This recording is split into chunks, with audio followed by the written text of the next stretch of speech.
Welcome back to the Deep Dive. We've got a really great one for you today, learner. If you're joining us again, you already know our mission here. We take your stack of sources, research, and articles, and we pull out the absolute best, most fascinating insights just for you. Exactly. And today's topic is, well, it's an exploration of incredible organizational resilience. We're looking at how a century-old institution doesn't just, survive changing times, but completely reinvents itself from the ground up to secure its future. It's a massive story. It really is. The source material on the table today is a highly detailed publication titled Sun Youth Inaugurates its 36.5 million headquarters in Villeray. We source this from wikiresidence.ca and infodrone.ca. And the timing of this deep dive it's really what makes it so compelling. Right. Today is Sunday, March 8, 2026, and we're sitting right in the middle of a monumental transitional timeline for Sun Youth, which is one of Montreal's most historic organizations. Right. Okay, let's unpack this. We have a community pillar that's been around for 100 years doing essential work, but for the last several years, they've been entirely nomadic. That is a great place to start because the context of where they've been is crucial to understanding where they are going. Sun Youth has been operating without a permanent home since 2018. Which is wild to think about. It is. If you think about what they actually do, distributing food, running youth sports, managing emergency assistance, doing all of that without a centralized hub is an incredibly daunting task. They were running this sprawling, complex social service operation out of just a patchwork of temporary spots. Like where? Well, for instance, they were utilizing spaces over in the Saint Michel district, and even operating out of the famous White House up in Mount Royal Park. Trying to run extensive community outreach programs out of scattered temporary spots sounds less like a functional charity and more like, I don't know, an extreme logistical escape room. That's a good way to put it. I mean, I can't even imagine the headache of trying to coordinate basic deliveries to 3 different addresses, let alone trying to build any sort of long-term momentum. It drains an organization. Yeah. When you're decentralized like that, you bleed resources. Time, money, human energy, it's all wasted just trying to connect the dots between your own facilities. Right. It's incredibly difficult to streamline operations when your foundation is literally scattered across the city, but that's exactly why this new development is such a big deal. Yeah, the nomad years are officially coming to an end. The ultimate destination for Sun Youth is a brand new headquarters located at 7501 Saint Laurent Boulevard. For you listening, this is right in the vibrant Villeray neighborhood, directly across from Jari Park. Prime location. Definitely. And this isn't just a minor upgrade either. It's a purpose-built 40,000 square foot facility. It spans 4 floors plus a full basement. The sheer scale of that footprint is essential to grasp. By consolidating everything into this one centralized hub, this $36.5 million real estate project promises to fundamentally transform the social landscape of the entire Villeray-Saint-Michel Park Extension borough. It's a game changer. It completely changes their operational equation. They go from simply surviving and providing basic services to actively anchoring and elevating the surrounding community. Let's pivot from the geographical location to the physical building itself because the construction is fascinating. The design was spearheaded by Canvia Architecture, and the physical building was brought to life by JCB Construction Canada. Right. To give you an idea of the effort here, this project mobilized over 700 workers over a period of 16 months. And they didn't just pour a standard concrete box and call it a day. The outline mentions they used a, quote, sustainable mixed structure, combining traditional reinforced concrete with engineered wood sourced specifically from Nordic structures. What does that actually mean in practice? What's fascinating here is how deeply they committed to an environmentally responsible footprint from the very studs of the building. Using engineered wood from Nordic structures means they're utilizing highly compressed, durable timber that actually sequesters carbon. Instead of just using steel or concrete. Exactly, which are notoriously carbon-heavy to produce. This complex, located just steps away from the de Castelnau metro station, is designed as a model of carbon neutrality. Wow. When an organization is dedicated to securing the future of its community, ensuring that its physical headquarters isn't contributing to climate degradation is a profound alignment of their core values. That makes a lot of sense. Walk the walk, essentially. And their energy footprint is minimized through some incredibly advanced technology, too. The sources note they installed a geothermal heating and cooling system that relies on a network of 25 distinct wells. 25. It's a massive undertaking. For you at home, that basically means they are tapping deep into the earth to use the ground's constant natural temperature to heat the building in the winter and cool it in the summer, rather than burning fossil fuels. It's an extensive subterranean infrastructure. It requires a significant upfront investment, of course, but it drastically reduces operational costs and emissions over the lifespan of the building. And they didn't start at the ground level. No, they definitely didn't. If you look up, the roof is equipped with a 12-kilowatt photovoltaic panel system. In everyday terms, that's a highly efficient array of solar panels designed to capture sunlight and convert it directly into electricity for the building. Plus, they're utilizing a vast rooftop urban garden. Yeah, and this isn't just for aesthetics. The documentation points out it serves a dual purpose. First, it actively reduces the urban heat island effect. Which is so important in Montreal. Right. For those who might not know, that's a phenomenon where densely populated city environments trap and absorb heat due to all the concrete and lack of green space, making the immediate area significantly hotter. The garden helps cool the microclimate. And the second purpose of that garden ties directly back into their primary mission. It simultaneously produces fresh, localized food. Every design choice Convia architecture made here is doing double, sometimes triple duty. That's incredible. The environmental sustainability of the building actually mirrors the social sustainability they're building inside. That is a perfect transition. Let's step inside and look at how this purposeful design extends directly into how they deliver their services. We need to acknowledge the broader societal context we're currently facing. Food insecurity has reached record highs recently. It's a real crisis. To put the sheer demand into perspective, in the 2024 to 2025 period alone, Sun Youth helped nearly 96,000 people. That number is staggering. When you're dealing with a crisis of that magnitude, the traditional methods of distributing aid can often buckle under the pressure. Or, perhaps more importantly, those traditional methods can inadvertently strip the dignity away from the people who need help the most. How so? Well, think about the classic image of a food bank. A folding table, a long line wrapping around the block, a pre-packed box of whatever happens to be available. It's functional, sure, but it's not empowering. That brings us to what I think is a truly brilliant shift in social services. Let's talk about the first floor. Currently, the first floor is the part of the building that is officially open and accessible to the public. Yeah, the food bank officially opened its doors earlier this year in January 2026. But they completely threw out that old warehouse model. They designed the food bank to look and operate exactly like a modern grocery store. Think about the psychological difference there for a second, learner. Standing in a traditional handout line, waiting to be handed a box without any choice, versus walking through a brightly lit, dignified grocery aisle. It's night and day. You get to grab a cart. You get to choose the items your family actually wants, needs, and knows how to cook. It's a complete paradigm shift. It's a profound shift in restoring agency. When someone is experiencing food insecurity, they're already navigating an immense amount of stress and vulnerability. By altering the physical environment to mimic a standard community grocery store, Sun Youth actively removes the stigma often associated with seeking aid. It normalizes the whole experience. Exactly, it normalizes it. And they've thought through the logistics of access, too. That first floor also houses a dedicated home delivery basket area and a welcoming reception desk. Which is huge for accessibility. Precisely.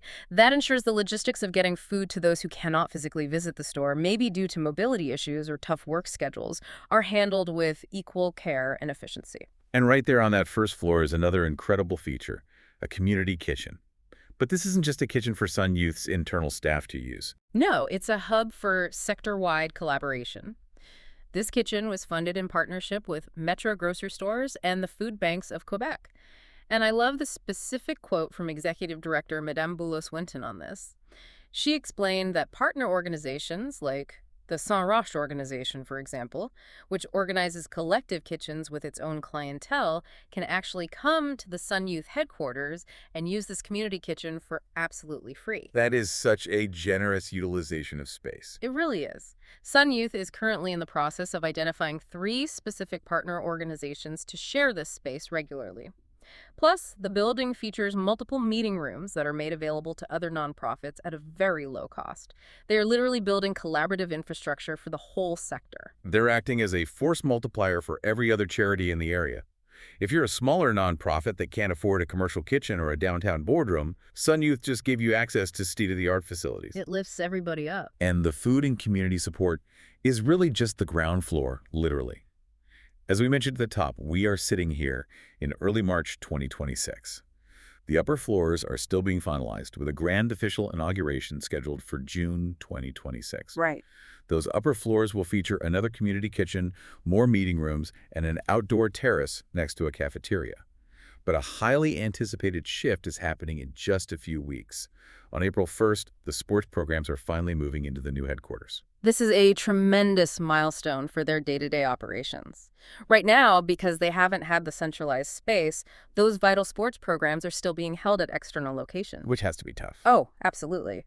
They've been using places like the Pensionnat du Saint de Marie in Outremont and College Villeray. Having to commute your staff, your equipment, and your kids to different facilities across the city just to run your core youth programs is a substantial strain on an organization.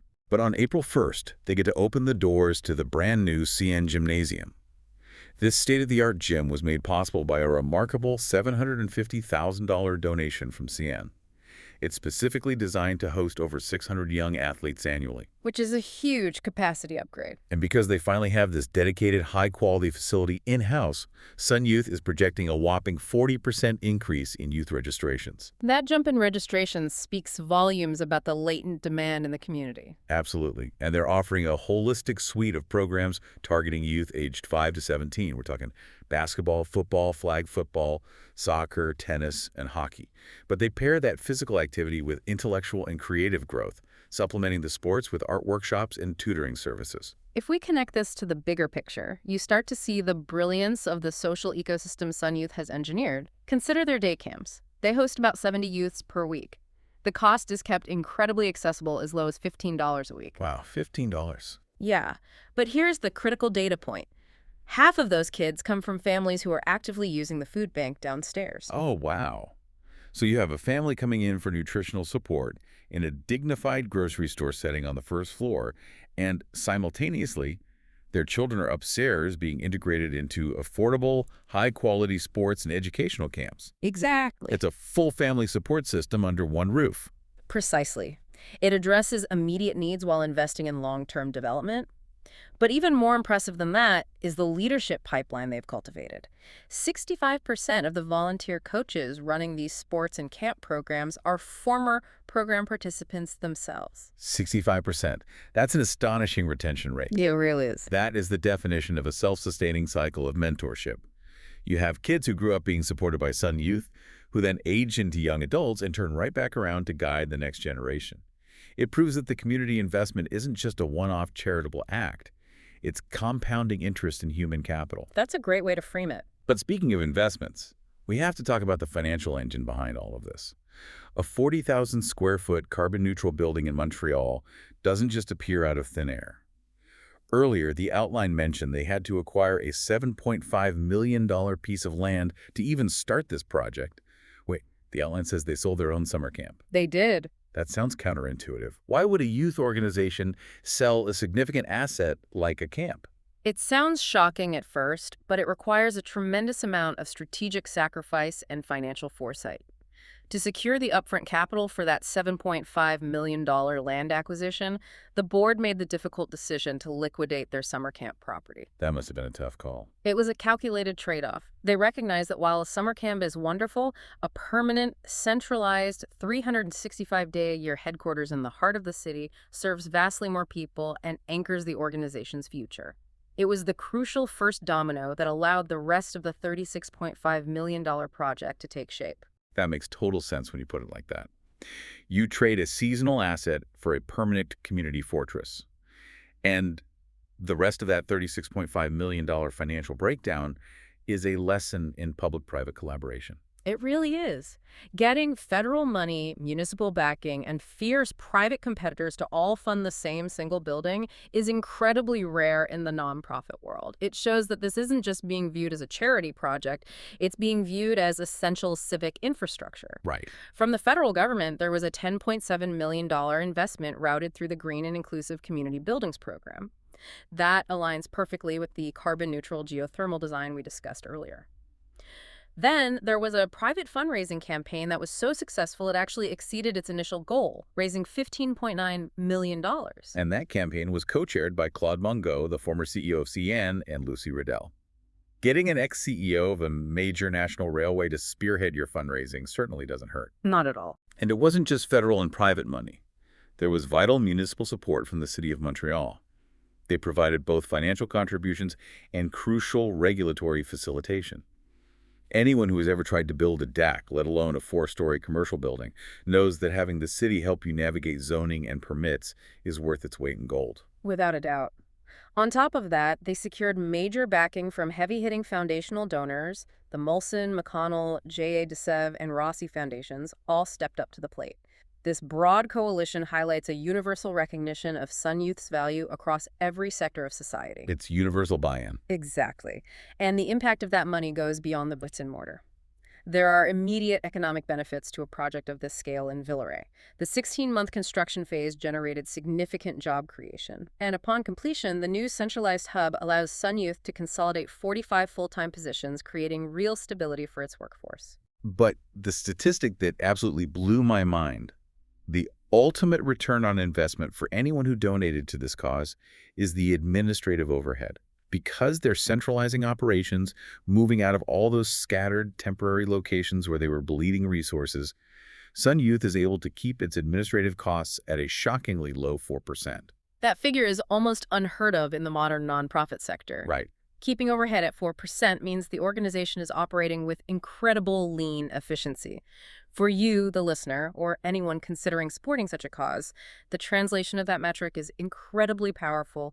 For every single dollar donated to Sun Youth, approximately 89 cents goes directly back into the community as direct aid to families. That's amazing. That is the true power of centralization. The building pays for itself not just in energy savings from its geothermal wells and solar panels, but in the complete eradication of logistical waste. So what does this all mean? When we take a step back and look at the whole picture, this isn't just a story about a new building opening its doors. It's a blueprint for the future. It really is. This one facility located on Saint Laurent Boulevard perfectly encapsulates sustainable engineering. It represents fierce financial ingenuity, from making the tough call to sell a summer camp to rallying an unprecedented coalition of federal, municipal, and private funds. And most importantly, it's a monument to profound social empathy. Beautifully said. They looked at a century of history, recognized the crushing realities of modern food insecurity and youth displacement, and built a sanctuary that treats people with total respect and dignity. It really does challenge us to look at the structural design of charity differently. Which brings me to a final thought I want to leave you with today. Let's hear it. We discussed how Sun Youth fundamentally changed the experience of receiving food aid by designing their food bank to look and feel exactly like a normal community grocery store. If the physical layout of a space can fundamentally restore dignity to those receiving aid, how else might we completely redesign the architecture of our social safety nets? What other handouts or social services could be transformed into empowering, dignified experiences simply by changing the room they happen in? That's a brilliant question to carry forward. It really makes you look at every civic building, every clinic, and every community program through an entirely new lens. Thank you so much for joining us on this deep dive, learner. We hope this exploration of Sun Youth's incredible transition has sparked your curiosity and given you some powerful insights to chew on. Keep asking questions, keep looking at the structures around you, and as always, keep learning. We'll catch you on the next one.